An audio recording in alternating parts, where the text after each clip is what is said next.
अगर आप किसी भी कंपनी में इंटरव्यू देना चाहते हैं जैसे एलोरिका, टास्कस, टेलीपरफॉर्मेंस, ई-कलर्स, तो ये वीडियो आपके लिए ही है। इस वीडियो में हम देखने वाले हैं क्या क्या क्वेश्चन आपसे पूछा जा सकता है। आइए स्टार्ट करते हैं। सबसे पहला जो क्वेश्चन है आपका इंट्रोडक्शन पार्ट, ठीक है, अच्छे से करके जाना, जिसमें आप अपना नेम बताएंगे, आपका होम टाउन, आपका हाईएस्ट क्वालिफ़िकेशन और आपका वर्क एक्सपीरियंस। अगर आप फ्रेशर हैं तो फ्रेशर भी बता सकते हैं, और आपकी हॉबीज़ क्या है।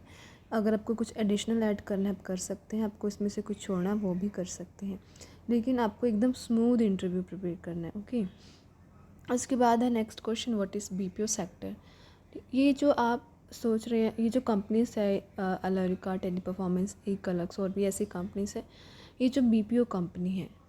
तो what is BPO sector? BPO refers to business process outsourcing. तो बीपीओ का फुल फॉर्म है बिजनेस प्रोसेस आउटसोर्सिंग।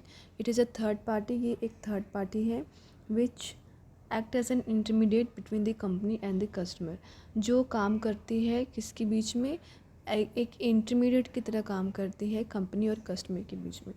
तो मुझे पता आपको नहीं समझ आया होगा, तो मैं आपको एक एग्जांपल देती हूँ। मान लीजिए एक फ़्लिपकार्ट कंपनी है, ठीक है। तो जो फ़्लिपकार्ट कंपनी है अपना जो प्रोडक्ट बेचती है, बेचने के बाद जो हम कॉल करते हैं, जो कस्टमर कॉल करते हैं वो फ़्लिपकार्ट कंपनी में कॉल नहीं करते, वो कॉल करते हैं बीपीओ कंपनी में, ठीक है। तो बीपीओ कंपनी में जैसे फ़्लिपकार्ट कंपनी का एक प्रोसेस छोटा सा हो जाता है बीपीओ ही कंपनी में, तो उसको बोल देते हैं फ़्लिपकार्ट प्रोसेस। अब जो फ़्लिपकार्ट कंपनी है वो बीपीओ कंपनी को बोलेगी कि आप जो है कॉल सेंटर वाले काम आप करो, यानी कि जो कस्टमर के कॉल्स वगैरह आएंगे वो आप अटेंड करो, ठीक है। तो कैसे ये एक इंटरमीडिएट की तरह काम कर रही है कि कस्टमर भी अपना शॉपिंग वगैरह कर रहे हैं, उधर फ्लिपकार्ट भी कंपनी खड़ी हुई है, लेकिन जो बीपीओ है वो जो फ्लिपकार्ट कंपनी है उसकी भी हेल्प कर रही है और यहाँ पे कस्टमर की भी हेल्प कर रही है। तो ये जो है एक इंटरमीडिएट की तरह काम कर रही है कंपनी और कस्टमर। कंपनी जो है फ्लिपकार्ट, कस्टमर तो आपको पता है, और बीच में मारा जाता है बीपीओ कंपनी, ठीक है, जिसमें बहुत सारे प्रोसेस होते हैं। वैसे ही अमेज़ोन जो है, अमेज़ोन में कॉल हम नहीं करते, जो हम शॉपिंग करते हैं प्रोडक्ट की, हम वो अमेज़ोन में कॉल नहीं करते, हम वो बीपीओ में कॉल करते हैं। बीपीओ और अमेज़ोन का आपस में लिंक होगा कि जितने भी कॉल आए अमेज़ोन के प्रोडक्ट के रिलेटेड वो बीपीओ में आएगा। बीपीओ में एक प्रोसेस हो जाता है, छोटा सा प्रोसेस ही होगा, अमेज़ोन प्रोसेस जिसको बोलते हैं, ठीक है। अमेज़ोन कंपनी नहीं होती है वो उसको हम प्रोसेस बोलते हैं कि अमेज़ोन प्रोसेस है, ये मिंत्रा, ये मीशो प्रोसेस है, ये फ्लिपकार्ट प्रोसेस है, और ये क्या है, एक ये बीपीओ कंपनी है। तो बीपीओ कंपनी आपको समझ आया होगा, it is a third party which act as an intermediate between company and the customer. अब ये जो है दो टाइप्स के होते हैं। It is of two types, international और डोमेस्टिक। इंटरनेशनल जैसे कि बाहर के लोग शॉपिंग करते हैं, जो कि इंग्लिश में बात करते हैं, यूके के कस्टमर्स होते हैं। तो कुछ बीपीएस कंपनी हमारे इंडिया में भी है जो ये बाहर के लोगों को असिस्टेंट हेल्प करती है, बाहर के लोगों को, तो हम उनसे इंग्लिश में बात करते हैं, तो उसको हम इंटरनेशनल बोलते हैं। और डोमेस्टिक में जब हम हिंदी में बात करते हैं, वो हमारे इंडिया के ही लोग होते हैं, तो हम उससे डोमेस्टिक बोलते हैं। फिर उसके बाद यहाँ पे लिखा है इट कैन बी इधर आउटबाउंड और इनबाउंड। तो आउटबाउंड क्या होता है? जब हम कस्टमर को कॉल नहीं करते, जब हम कस्टमर को खुद से कॉल करते हैं तो वो आउटबाउंड होता है। और इनबाउंड जब हमें कस्टमर कॉल करते हैं, आप नंबर डायल करते हैं ना 1800 करके, तो कॉल कनेक्ट हो जाता है बीपीओ में, तो उसको हम इनबाउंड कहते हैं, ठीक है। और जब आपको भी कॉल आया होगा कॉल सेंटर की तरफ से, तो वो जो है आउटबाउंड हो जाता है। फिर है why do you want to work in a BPO sector. तो बीपीओ सेक्टर में आप क्यों काम करना चाहते हैं भाई? रीज़न भी तो होगा, आपको वही बताना है कि जो है BPOs are the fastest growing organization and has lot of opportunity for career growth. तो बीपीओ एक फास्टेस्ट ग्रोइंग कंपनी है, बहुत तेज़ी से बढ़ रहा है, और इसमें करियर अपॉर्चुनिटीज़ भी काफ़ी ज़्यादा है। और moreover I will get the opportunity to interact with different section of the society. और जो है आपको और भी लोगों से इंटरेक्ट करने का मौका मिलेगा अगर आप कंपनी ज्वाइन करते हैं। तो आप कह सकते हैं I am comfortable with rotational shift. Rotational shift यानी कि किसी भी तरह का शिफ्ट, चाहे वो 6 से 3 हो, चाहे वो 7 से 4 हो, चाहे वो 8 से 5 हो, चाहे वो 9 से 6 हो, तो कैसा भी टाइम जो है उसको हम रोटेशनल कहते हैं। जो रोटेट करता है ना, तो वैसे रोटेशनल शिफ्ट मतलब कि आप उसी शिफ्ट में किसी भी शिफ्ट में कंफर्टेबल हैं, और ये आपको बोल देना होता है कि हाँ I am comfortable with any shift. जब आप कंपनी ज्वाइन करते हो तो आप खुद की शिफ्ट भी ले सकते हो, ठीक है, अगर आपका टीएल अलाउ करता है तो। उसके बाद है इसमें कोई पर्टिकुलर डिग्री रिक्वायर्ड नहीं होती है। Salaries are quite reasonable, salary भी उचित होती है, अच्छी खासी हो जाती है। उसके बाद नेक्स्ट क्वेश्चन है what is customer service. Customer service क्या होता है? The assistant and advice provided by a company to people who buy or use its products or service. तो असिस्टेंट एक हेल्प जो एक कंपनी उन लोगों को प्रोवाइड करती है जो इसके जो प्रोडक्ट है वो ख़रीदते और बेचते हैं, ठीक है। हैंडल इशू ऑफ कस्टमर्स की जो इश्यूज होते हैं उनको हैंडल करना, taking care of customer need. तो कस्टमर सर्विस बेसिकली क्या होता है? जो कस्टमर होते हैं उनको हेल्प करना, उनकी नीड को समझना, जैसे उनका ऑर्डर अगर फटा आया है तो उसको रिटर्न करना, उनको रिफ़ंड नहीं मिला है, पैसे नहीं मिले हैं तो उनको वापस करना। तो ये सारी जो उनकी नीड होती है, ठीक है, कस्टमर के इश्यूज होते हैं उनको हैंडल करना ही कस्टमर सर्विस होता है।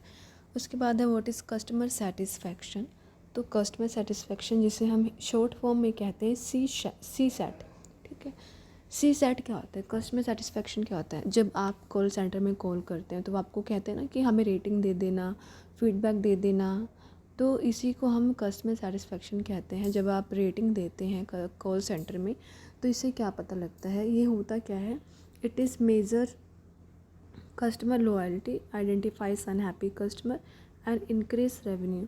ये मेज़र करता है कस्टमर की लॉयल्टी को और आइडेंटिफाई करता है एक कस्टमर हैप्पी है या अनहैप्पी है। क्योंकि जब आप रेटिंग देते हैं ऐसा तो नहीं है कि आप 5 स्टार दे देते हैं, नहीं, आप 1 स्टार भी देते हैं, 2 रेटिंग भी देते हैं। तो इससे कंपनी को पता लगता है कि कस्टमर जो है सेटिस्फाइड है कि नहीं हमारी सर्विस से। तो ये यही चीज़ मेजर करता है कि it measure customer loyalty, it identify unhappy customer and increase revenue. और क्या? Help attract new customer in competitive business environment. तो यही हेल्प करता है कस्टमर को अट्रैक्ट करने में। हमें तो नहीं पता कैसे हेल्प करता है, बट करता होगा, क्या पता। उसके बाद है what is your career plan. Career plan आपको पता होगा क्या करियर प्लान है। ऐसा नहीं बोलना है करियर प्लान में कि हाँ मुझे गवर्नमेंट सेक्टर में जाना है, मुझे अकाउंटेंट करना है, मुझे आईटी फील्ड में जाना है। आपको ऐसा नहीं बोलना है। अगर आप ऐसा बोलोगे वो आपको निकाल देंगे। आपको क्योंकि बीपी में काम करना है, तो अगर आपको लंबे समय तक काम नहीं भी करना है फिर भी आपको बोलना पड़ता है कि मुझे लंबे समय तक काम करना है, मुझे इसमें करियर बनाना है, मुझे स्किल डेवलप करना है, ठीक है। तो यहाँ पर लिखा हुआ है I want to enhance my skill, I want to enhance my skill to its maximum by working to my highest potential. I'll grab all the opportunities that will help in my overall growth. Okay. इसके बाद है ये सब आप देख लेना। आपको यही गोल्स बताने, आपके करियर प्लान बताना है कि आप बीपीओ में ही सेटल होना चाहते हैं, बस ऐसे ही बता देना। ओके। इसके बाद है what is your favourite colour. ऐसा सच एक खास क्वेश्चन नहीं है, नहीं पूछेंगे ये, ठीक है। फिर भी आप कह सकते हैं कि स्काई ब्लू है या ग्रीन है। ग्रीन क्या सिग्निफिकेंट करता है? ग्रीनरी को, पेड़ पौधे, हरियाली, ये हमें क्या ऑक्सीजन प्रोवाइड करते हैं। ग्रीनरी हमें हवाएं वगैरह प्रोवाइड करती है, काम नेचर प्रोवाइड करती है। स्काई ब्लू, अगर स्काई ब्लू आपका फेवरेट कलर है तो स्काई कलर क्या होता है? क्लाउड होता है, रिवर्स होते हैं, माउंटेन होते हैं। यहाँ पे भी आपको जाने में कामनेस मिलती है, पीसफुल रहता है माइंड। ये सारी चीज़ें आप कह सकते हैं। फिर इम्पोर्टेंट क्वेश्चन है, mostly important question, what is e commerce. E commerce जैसे कि ऑनलाइन प्लेटफॉर्म होते हैं, मिंत्रा है जैसे, फ्लिपकार्ट है, जोमेटो है, टाटा स्काई है। इसका डेफिनेशन देख लेते हैं। E commerce is the business of buying and selling thing over the internet. E commerce business है जहाँ पर जो प्रोडक्ट है वो बाय खरीदे और बेचे जाते हैं, कहाँ पर? इंटरनेट पर।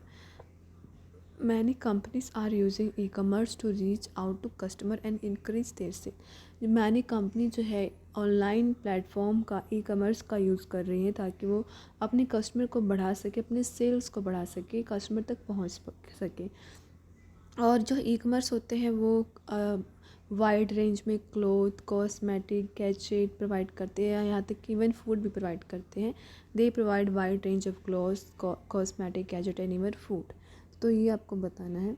आप कुछ भी बता सकते हैं ई कॉमर्स के बारे में। फिर है सोशल मीडिया, ये भी मोस्ट इम्पॉर्टेंट है, पूछा जाता है। ये जो है सोशल मीडिया क्या है, फॉर्म ऑफ इलेक्ट्रॉनिक कम्युनिकेशन। जैसे आपका फेसबुक है, स्नैपचैट है, व्हाट्सएप है, विच कनेक्ट यूज़र्स। आप ही लोग यूज़र है जो यूज़ करते हैं व्हाट्सएप को। जैसे आप शेयर करते हैं इन्फॉर्मेशन को, अपने आइडियाज़ को, अपने मैसेज को, अपने वीडियोज़ को। तो it's user form of electronic communication which connect its user to share information, idea, personal message and video, for example WhatsApp, Snapchat, Instagram, Facebook। Okay, फिर ये तो छोड़ दो, नहीं आता है। CA क्या होता है, सिटीजनशिप अमेंडमेंट। उसके बाद है वुमेन एम्पावरमेंट क्या होता है, वुमेन के स्टेटस को बढ़ाना, उनको पढ़ा लिखा के, उनको अवेयरनेस करके, उनको ट्रेनिंग दे के, यही वुमेन एम्पावरमेंट होता है। कि वुमेन के पास पावर आ जाए, वो लिटरेट हो जाए, वो पढ़ लिख ले, वो डिपेंडेंट ना रहे, वो इंडिपेंडेंट रहे, ठीक है, खुद के पैर पे खड़ा रहे। तो यही वुमेन एम्पावरमेंट होता है। आइए हम देख लेते हैं। The action of raising the status of the women through education, raising awareness, literacy and training, allowing women to make life determining decision for different problem of society। तो यही वुमेन एम्पावरमेंट है। उसके बाद है कस्टमर केयर। CCE मतलब इसका full form है customer care executive. Customer care executive या एजेंट कह सकते हैं हम। ये लोग होते हैं जो कस्टमर की हेल्प करते हैं। जब आपका कंपनी में ज्वाइन हो जाएगा, ठीक है, तो आपको सारे बोलेंगे आप एक कस्टमर केयर एग्जीक्यूटिव हो, या फिर आपको बोलेंगे आप एक एजेंट हो।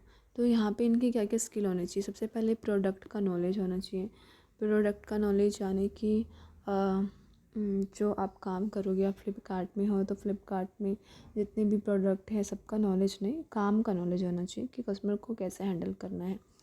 फिर फॉर्मल बिहेवियर आपका होना चाहिए, कर्टियस, गुड मैनर्स होने चाहिए, गुड लिसनर होना चाहिए आपको, customer satisfaction, ability to resolve the issue upselling. आपको पता होना चाहिए कस्टमर के इशू को कैसे रिजॉल्व करना है।